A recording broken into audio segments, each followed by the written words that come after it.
अध्याय 13 श्लोक संख्या 9।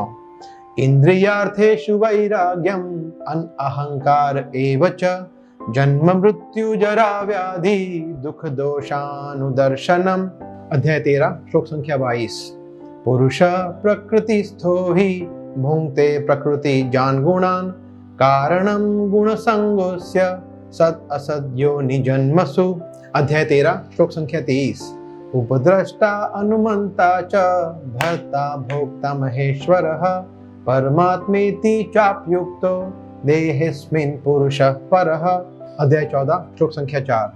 सर्वयोनिषु कौन्तेय मूर्तयः सम्भवन्ति यः तासां ब्रह्म महद्योनिर् अहं बीजप्रदः पिता। अध्याय 14 श्लोक संख्या 18। ऊर्ध्वं गच्छन्ति सत्त्वस्था मध्ये तिष्ठन्ति राजसः जघन्य गुणवृत्तिस्था अधो गच्छन्ति तामसः। अध्याय 14 श्लोक संख्या 26। मां चयो अव्यभिचारेण भक्ति योगेन सेवते सगुणान् समतीत्यैतान् ब्रह्म भूयाय कल्पते।